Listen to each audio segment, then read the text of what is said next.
Olá amigos, tudo bom com vocês? Sejam bem-vindos a mais um vídeo de estudo bíblico. Curta esse vídeo, compartilhe com seus amigos, se inscreva no canal, também pode apertar no sininho aqui, vai estar embaixo em algum lugar, né? Se apertar no sininho você vai receber as notificações do vídeo, tá? Então hoje, como eu disse, vamos fazer mais um estudo bíblico, né? A gente queria falar um pouco sobre a cruz de Cristo, né? E aí muita gente pode até pensar, poxa Guilherme, mas você vai falar sobre a cruz, é uma coisa tão batida, uma coisa que todo mundo já sabe, é uma coisa que todo mundo está careca de saber. Porém, eu acho que o momento em que nós vivemos, atual, ele é muito oportuno nós falarmos disso, e não só por conta do momento, e não só para nós recordarmos sobre isso, né, sobre a cruz de Cristo, sobre, enfim, vocês vão entender o que a gente vai conversar hoje, mas também eu gostaria de trazer um pouco de luz sobre alguns textos. Eu não sei se todos já viram os textos da forma que nós apresentaremos e conversaremos aqui hoje, mas eu acho que são textos importantes para a gente trazer uma luz. No meu devocional, eu estou fazendo uma leitura bíblica anual, e quando eu estava lendo o livro de Números, me chamou a atenção para esse assunto. O Senhor me trouxe algumas coisas, me trouxe umas lembranças sobre um assunto específico que já estudei no passado, e eu queria aqui compartilhar com vocês. Resumindo ao máximo, queridos, quais foram os dois principais motivos da morte de Jesus na cruz? Nós leremos bastante texto bíblico hoje é um estudo bastante interessante, eu gosto particularmente, eu gosto muito de ler Bíblia, eu gosto muito de usar a Bíblia para explicar a própria Bíblia, inclusive um dia eu compartilho sobre isso com mais detalhes, mas eu tenho a Bíblia de estudo que eu mais gosto, é uma Bíblia que ele cria cadeias, ele explica exatamente a Bíblia com a Bíblia. Bom, mas vamos ao texto aqui. Os dois principais motivos da morte de Jesus na cruz, no meu entendimento, foram: primeiro, perdão dos pecados. Na carta de Paulo aos Colossenses, capítulo 2, verso 14, diz assim: havendo riscado o escrito de dívida que havia contra nós nas suas ordenanças, o qual nos era contrário, tirou-o do meio de nós, cravando-o na cruz. Então aqui mostra, né, que tudo que a gente tinha de pecado, todo escrito de dívida foi lançado e foi cravado na cruz do Calvário.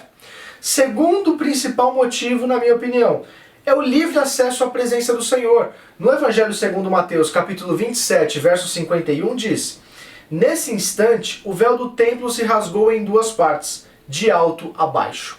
Então, quem conhece um pouquinho, né, entende um pouquinho mais do texto bíblico como um todo, lembra que lá no tabernáculo de Moisés, no tabernáculo de Moisés era separado o santíssimo lugar do santo lugar por um único véu. E esse véu é o que, né, impedia o acesso à presença do Senhor, porque o sumo sacerdote entrava no santíssimo lugar, que é onde habitava a presença de Deus, uma vez por ano somente. Então, quando esse texto diz, e se você não tem muito conhecimento, quando você leu esse texto de Mateus 27, você vê parece que é um texto fora de contexto. Quando, né, ali no versículo 51 ele fala: nesse instante o véu do templo se rasgou em duas partes de alto a baixo, mas fazendo uma alusão àquilo, né, ao tabernáculo de Moisés, ou seja, dizendo que a partir da morte de Jesus na cruz, nós tivemos livre acesso à presença dele. Mas o que mais me impressiona é que tudo que nós vemos na palavra do Senhor, de Gênesis 1 a Apocalipse 22, tudo é sobre Jesus, tudo é sobre a cruz, seja de forma implícita ou de forma explícita. Então isso para mim me impressiona bastante. Lá no Evangelho segundo Lucas, no capítulo 14, verso 26 e 27, ele diz: se alguém vier a mim e não aborrecer a seu pai e mãe, e mulher, e filhos, e irmãos, e irmãs, e até mesmo a sua própria vida, não pode ser meu discípulo. Qualquer que não tomar a sua cruz e não vier após mim, não pode ser meu discípulo. Bom, ao tomarmos a nossa cruz, diversas coisas nós abraçamos. Eu elenquei aqui 3 coisas que nós abraçamos ao tomarmos a cruz de Jesus. São elas: primeiro, a luta até o fim com o pecado. Isso é normal, nós estamos nesse mundo e nós lutaremos até o fim com o pecado. Segunda coisa, lutar com Satanás e os poderes das trevas. Normal, né? Nós, como filhos de Deus, somos atacados a todo momento. A terceira coisa é sofrer o opróbrio, o ódio, o escárnio do mundo, por nós termos nos separado dele, tanto moral como espiritualmente. E, obviamente, nós também rejeitamos todos os seus pensamentos, todos os seus padrões, todas as suas filosofias. Então, ao nós nos ausentarmos e nos dividirmos e nos separarmos do mundo, nós levaremos todo esse ódio, todo o opróbrio, todo o escárnio. Amém? Já na carta de Paulo aos Gálatas, capítulo 6, verso 14, diz: mas longe esteja de mim gloriar-me, a não ser na cruz de nosso Senhor Jesus Cristo, pela qual o mundo está crucificado para mim e eu para o mundo. Que texto maravilhoso quando Paulo diz isso. Paulo fala, longe de mim esteja gloriar-me, a não ser na cruz do Senhor. Então a nossa glória é na cruz de Jesus. É onde o Senhor pagou um escrito de dívida muito grande. Ele pagou pelos nossos pecados, Ele rasgou tudo ali. Os nossos pecados foram perdoados. Na primeira carta de Pedro, capítulo 2, verso 21, Pedro fala: para isto fostes chamados, porque também Cristo padeceu por vós, deixando-vos o exemplo, para que sigais as suas pisadas. Pedro diz que nós devemos seguir a Cristo, seguir as pisadas de Jesus. Bom, queridos, e com tudo isso, o que mais eu queria trazer aqui para vocês são tipos de cruz no Antigo Testamento. Então, se eu colocasse um título, né, e obviamente vai ter um título lá no início, vocês já viram o título desse estudo, eu colocaria como as tipologias da cruz no Antigo Testamento. E o que são tipologias? A título de conhecimento, eu queria trazer para vocês. O que é tipologia? O que é tipologia na teologia? A tipologia, ela refere-se a pessoas, eventos e instituições no Antigo Testamento que servem de sombra ou prefiguração de pessoas e eventos do Novo Testamento. Ou seja, o evento que acontece no Antigo Testamento chama-se tipo. O evento, a realização desse evento se chama antítipo. Então, toda vez que vocês ouvirem uma pregação, uma ministração, um sermão, onde o ministro fala, isso é um tipo de algo, geralmente ele está usando essa questão da tipologia. E é o que a gente vai falar aqui hoje. Então, vou dar um exemplo para vocês, para ficar mais claro. Moisés, ele é um tipo de Cristo como libertador. Então Moisés libertou o povo ali de Israel do Egito e Cristo nos libertou do nosso Egito, dos nossos pecados, da nossa escravidão. Então Moisés, ele é considerado como um tipo de Cristo ali no Antigo Testamento. Na primeira carta de Paulo aos Coríntios, capítulo 1, verso 18, Paulo fala: pois a palavra da cruz é loucura para os que perecem, mas para nós que somos salvos é o poder de Deus. Um texto muito legal também, e claro que, como nós falamos até agora, desde a criação do mundo até a volta de Jesus, tudo sempre foi e sempre será visto através da cruz. Então esse foi é exatamente isso que eu quero mostrar para vocês hoje, que eu quero trazer aqui, porque nós vemos tipologias da cruz no Antigo Testamento. Por isso que eu digo que foi, e não somente a partir da morte de Jesus na cruz, mas momentos antecedentes a isso, desde a criação do mundo, eu poderia dizer. Então eu separei aqui 4 momentos para nós nos aprofundarmos e para nós entendermos um pouquinho sobre essa tipologia da cruz. A primeira tipologia, e o primeiro momento, eu queria falar sobre o sangue nas portas, na Páscoa no Egito. E a gente sabe da história, a gente sabe como Deus direcionou o povo, e eu queria ler um texto aqui de Êxodo para vocês. Vou pegar aqui na minha Bíblia, um texto de Êxodo, capítulo 12, dos versos 3 ao 7. E para não ler um texto muito grande, eu vou pular depois do 7 e vou ler o 12 e o 13. Então diz assim, Êxodo 12, 3 ao 7. Dizei a toda a congregação de Israel, aos 10 deste mês, tome cada homem um cordeiro para a sua família, um cordeiro para cada casa. Mas se a família for pequena para um cordeiro, então convidará ele o seu vizinho mais próximo, conforme o número das pessoas, conforme o que cada um puder comer, fareis a conta para o cordeiro. O cordeiro ou o cabrito será sem defeito, um macho de 1 ano, o qual tomareis das ovelhas ou das cabras. Vós os guardareis até o 14º dia desse mês, quando toda a assembleia da congregação de Israel o matará ao crepúsculo. Tomarão do sangue e o porão em ambas as ombreiras e na verga da porta, nas casas em que o comerem. Pulando para o verso 12 e 13, naquela noite passarei pela terra do Egito e ferirei todos os primogênitos na terra do Egito, desde os homens até os animais, e sobre todos os deuses do Egito executarei juízo. Eu sou o Senhor. O sangue vos será por sinal nas casas em que estiverdes. Vendo o sangue, passarei por cima de vós, e não haverá entre vós praga destruidora, quando eu ferir toda a terra do Egito. Então, um texto muito bacana ali em Êxodo, e como eu salientei ali o verso 7, ele fala: tomarão do sangue e o porão em ambas as ombreiras e na verga da porta, nas casas em que comerem.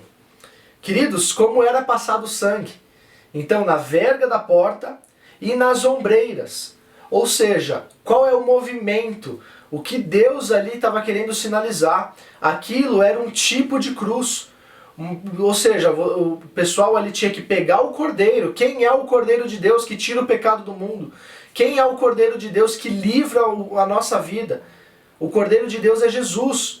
Jesus, inclusive, morreu na Páscoa. Esse evento era a Páscoa. Esse evento era uma tipologia do evento da morte de Jesus. Então, um dos exemplos desse evento era isso. Mata um cordeiro e passa o sangue vertido. O sangue na verga e nos umbrais da porta. Então, ele era passado em formato de cruz. Vocês vão ver algumas imagens que está aqui, né? Estou passando algumas imagens para vocês verem como era passado o sangue ali. Então, é muito interessante essa forma de tipologia de Cristo. Mais uma tipologia da cruz é a serpente de bronze, no livro de Números, capítulo 21, versos 4 ao 9. Diz assim o texto: então partiram do Monte Or pelo caminho do Mar Vermelho para contornarem a terra de Edom. Mas o povo tornou-se impaciente no caminho. Falaram contra Deus e contra Moisés, dizendo: por que nos fizeste subir do Egito para morrermos neste deserto? Aqui não há pão nem água, e nossa alma detesta esse miserável pão. Misericórdia. Né? O povo estava vendo maná, estava vendo uma coisa tão maravilhosa e falava dessa forma: detesta esse miserável pão. Não à toa que aconteceu o que aconteceu, né? Seguindo o texto. Então o Senhor enviou contra o povo serpentes venenosas, que os picavam, e morreu muita gente de Israel. O povo veio a Moisés e disse: pecamos, pois temos falado contra o Senhor e contra ti. Ora, o Senhor que tire de nós as serpentes. Então Moisés orou pelo povo. Disse o Senhor a Moisés: faze uma serpente e põe-na sobre uma haste. Todo aquele que for mordido e olhar para ela, viverá. Ou seja, pegue uma serpente e coloque sobre uma haste, e todo aquele que for mordido e olhar para ela, viverá. Moisés fez uma serpente de bronze e a pôs sobre uma haste. Então, quando alguém era mordido por alguma serpente, se olhava para a serpente de bronze, vivia. Que texto maravilhoso! Essa é uma clara tipologia de cruz, né? Então a serpente na haste é um tipo de cruz. A haste é um tipo de cruz, a serpente é um tipo de Jesus. O povo, pelo grande pecado, estava morrendo. Então o povo pecou muito e estava morrendo pelas picadas da serpente. E ao olhar para aquela serpente de bronze levantada, eles viviam. Com Jesus e sua cruz não é diferente. Com Jesus, a salvação é vida, e para termos a vida temos que olhar para a cruz. A salvação não é morte, a salvação é vida. E na carta aos Romanos, capítulo 10, verso 9, Paulo fala: se com tua boca confessares a Jesus como Senhor e em teu coração creres que Deus o ressuscitou dentre os mortos, serás salvo. Então a salvação é vida, então eles precisavam olhar para aquela serpente para ter vida. Nós precisamos olhar para a cruz para nós termos vida. Também tem algumas imagens aí que vocês estão vendo sobre da serpente na haste, né? A serpente de bronze. Mas esse tipo de cruz, né, a serpente de bronze, ela é um pouquinho mais clara de saber. Alguns de vocês já devem ter visto, até porque Jesus explica esse próprio evento lá no deserto. No Evangelho segundo João, capítulo 3, verso 14 e 15, Jesus fala: assim como Moisés levantou a serpente no deserto, da mesma forma importa que o Filho do Homem seja levantado, para que todo aquele que nele crê tenha a vida eterna. Então, a gente, se você não viu, veja o vídeo o vídeo do estudo de soteriologia. Lá a gente fala um pouquinho disso, que a questão salvífica no Antigo Testamento, ela era de uma forma mais terrena, uma forma mais, não de uma forma atemporal, não de uma forma eterna, como Jesus fala. Então, Jesus aqui em João 3, ele está tentando explicar isso, que lá naquela época, quando as pessoas eram mordidas, né, e eram envenenadas pelo pecado delas mesmas, quando elas olhavam para a serpente, elas recebiam a saúde, recebiam a vida aqui terrena. Já quando nós olhamos para Jesus, olhamos para a cruz de Jesus, nós recebemos a vida eterna. Então veja lá o vídeo de estudo de soteriologia que você vai entender um pouquinho melhor sobre isso. Mas é um texto muito interessante esse de João 3. Jesus explicando essa tipologia dele próprio ali na cruz. A terceira tipologia, que o terceiro momento, texto, situação que eu quero compartilhar com vocês é sobre o tabernáculo de Moisés.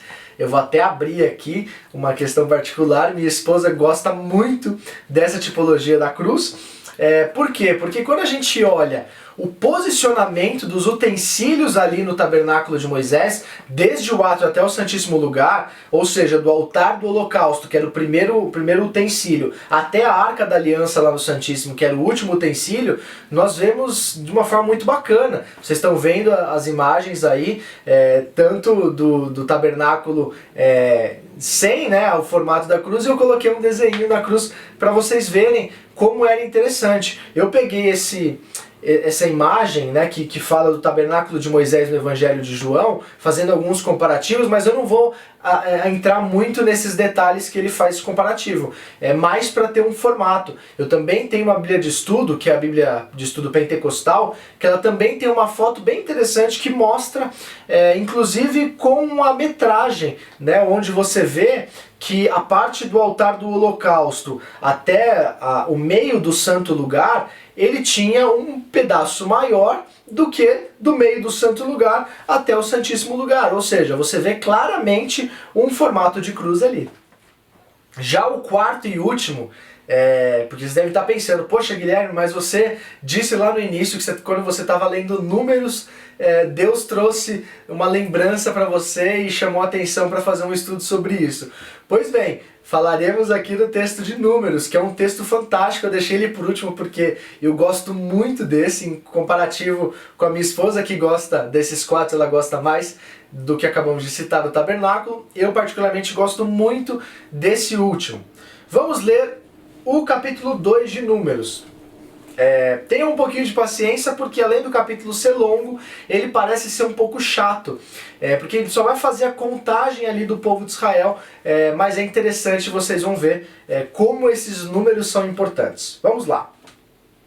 Disse o Senhor a Moisés e a Arão: os filhos de Israel se acamparão junto à sua bandeira, segundo as insígnias da casa de seus pais. Ao redor, a certa distância da tenda da congregação, se acamparão. Ao oriente se acamparão os da bandeira do exército de Judá, segundo os seus esquadrões, e Naasson, filho de Aminadab, será príncipe dos filhos de Judá. Seu exército, segundo o recenseamento, é de 74.600. Junto a ele se acampará a tribo de Issacar, e Natanael, filho de Suar, será príncipe dos filhos de Issacar. Seu exército, segundo o recenseamento, é de 54.400. Depois, a tribo de Zebulon, Eliabe, filho de Elon, será príncipe dos filhos de Zebulon. Seu exército, segundo o recenseamento, é de 57.400. Olhem esse versículo 9. Todos os contados do exército de Judá são 186.400. Segundo os seus esquadrões, estes marcharão primeiro. Então vamos pausando aqui para explicar para vocês. O povo, a caminho da Terra Prometida, eles estavam andando, seguindo o Oriente. Ou seja, estes iam marchar primeiro. Então, o que Deus ordenou a Moisés e Arão? A tribo de Levi, que não era uma tribo contada, então você vai ver, a gente vai falar de 4 grupos de 3 tribos, tá? Que é o posicionamento que o Senhor mandou Moisés e Arão colocarem, né? Para eles marcharem. Então a tribo de Levi ficava no meio, e a gente vai ver aqui 4 grupos de 3 tribos ao redor, ou seja, 4 grupos de 3 tribos, as 12 tribos de Israel. Então ele quer deixar claro aqui que ele diz, né, estes marcharão primeiro. Então quem vai marchar primeiro, quem vai estar o oriente ali da tribo de Levi, né, no meio, no tabernáculo ali que cuidavam os levitas, esses ao oriente tinham 186 mil pessoas. Seguindo, no versículo 10, ao sul, ou seja, na parte de baixo, se acamparão os da bandeira do exército de Ruben, segundo os seus esquadrões, e Elisur, filho de Sedeur, será príncipe dos filhos de Ruben. Seu exército, segundo o recenseamento, é de 46.500. Junto a ele se acampará a tribo de Simeão, e Selumiel, filho de Zurizadai, será príncipe dos filhos de Simeão. Seu exército, segundo o recenseamento, é de 59.300. Depois a tribo de Gade, Eliasaf, filho de Deuel, será príncipe dos filhos de Gade. Seu exército, segundo o recenseamento, é de 45.650. Olha esse versículo 16, todos os contados do exército de Ruben são 151.450, segundo os seus esquadrões. Estes marcharão em segundo lugar.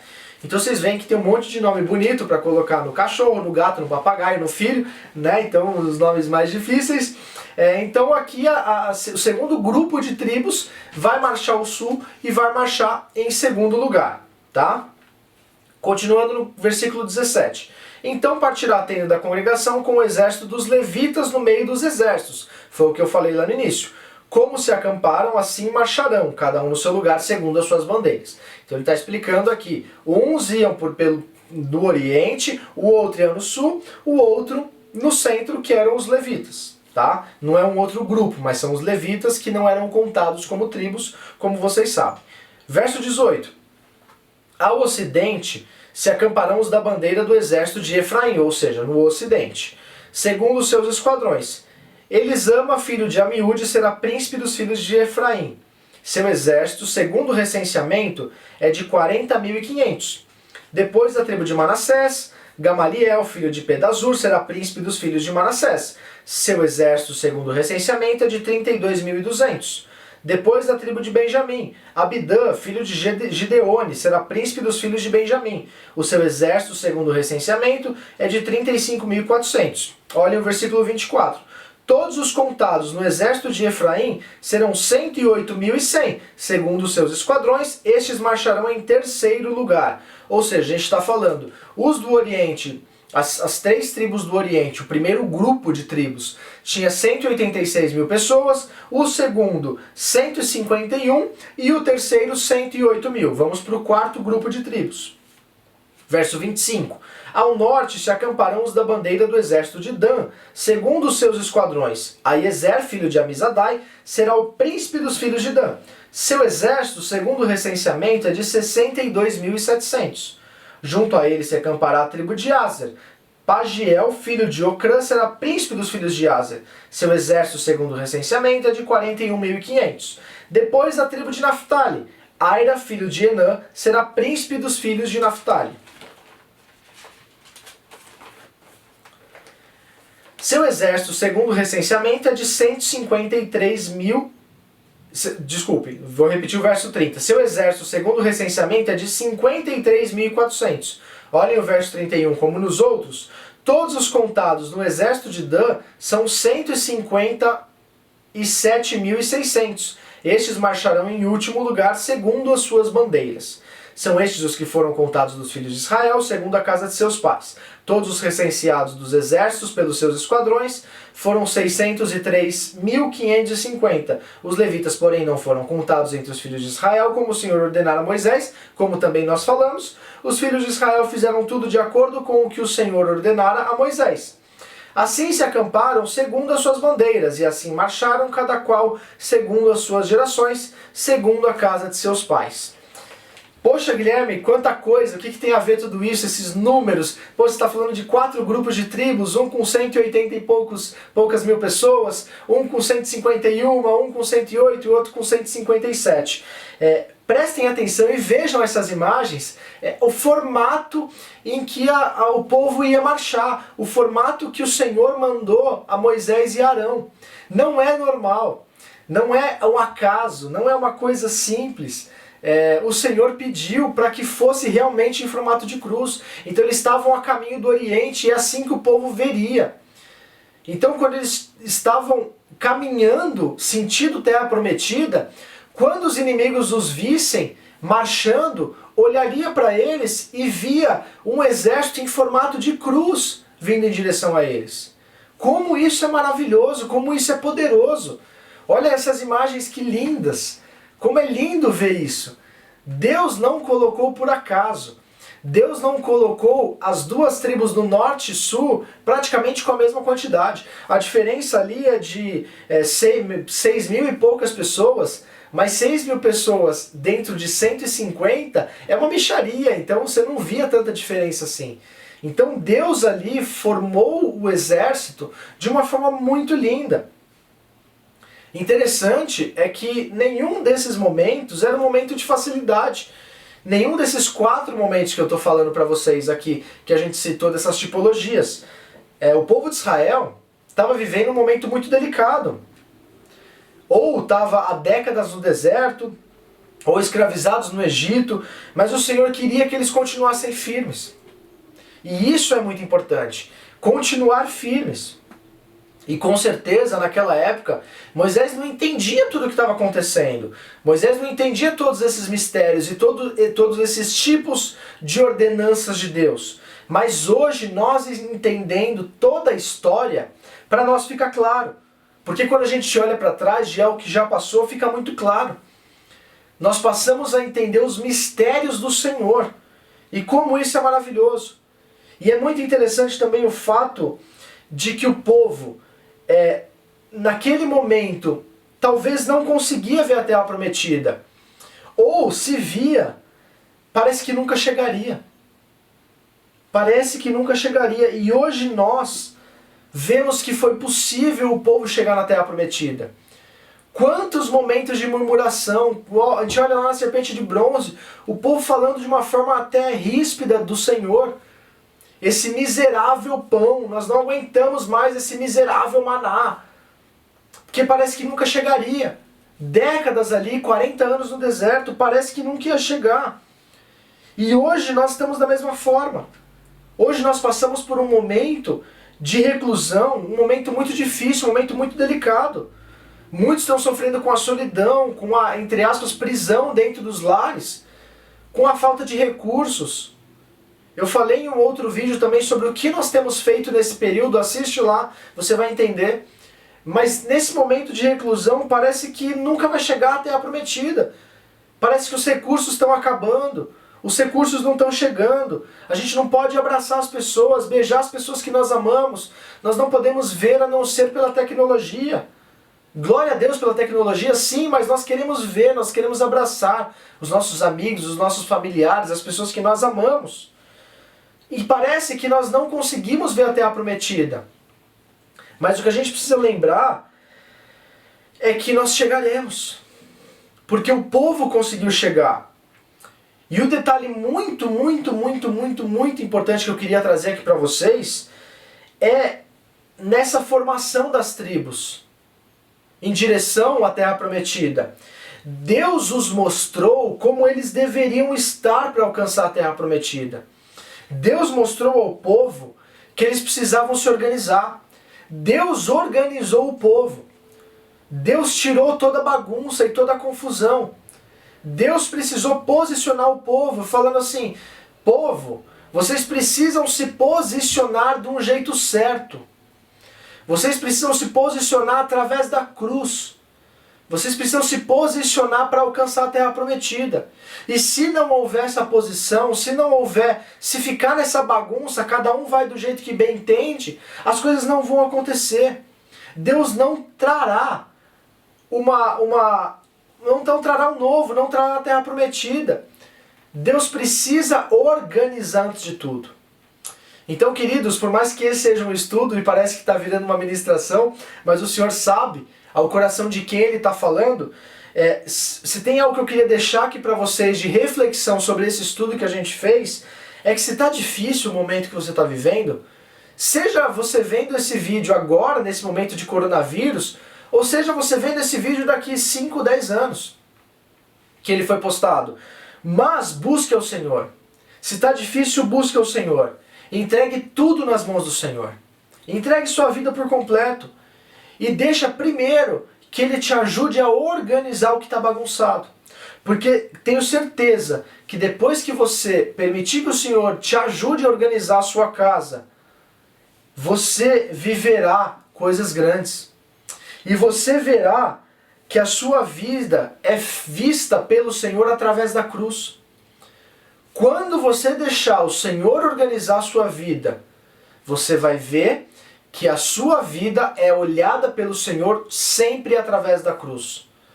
E a partir do momento em que você perceber isso, que o Senhor te vê através da cruz de Cristo, através do preço que Jesus pagou, a sua vida vai ser transformada. E eu garanto que a terra prometida, aquilo que o Senhor prometeu na sua vida, é única e exclusivamente uma questão de tempo. E para finalizar aqui, eu queria ler um texto de Paulo, na carta aos Colossenses, capítulo 1, verso 19 e 20, onde ele diz: pois isso foi do agrado do Pai, que toda a plenitude nele habitasse. Que poderoso! E a plenitude nele habitasse. E que, havendo por ele feito a paz pelo sangue da sua cruz, por meio dele reconciliasse mesmo todas as coisas, consigo mesmo todas as coisas, tanto as que estão na terra como as que estão nos céus. Eu vou ler mais uma vez esse texto para você gravar. Pois foi do agrado do Pai que toda a plenitude nele habitasse, e que, havendo por ele feito a paz pelo sangue da cruz, por meio dele reconciliasse consigo mesmo todas as coisas, tanto as que estão na terra como as que estão nos céus.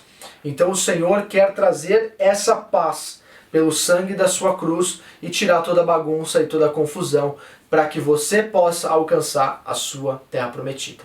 Deus os abençoe, um beijo no coração de todos, sintam-se beijados e abraçados, não esqueçam de curtir, né, o vídeo, compartilhar com seus amigos, né, se inscrever no canal, e quinta-feira que vem nós estaremos aqui com um novo estudo bíblico. Mais uma vez, Deus os abençoe e um beijo no coração. Obrigado, valeu!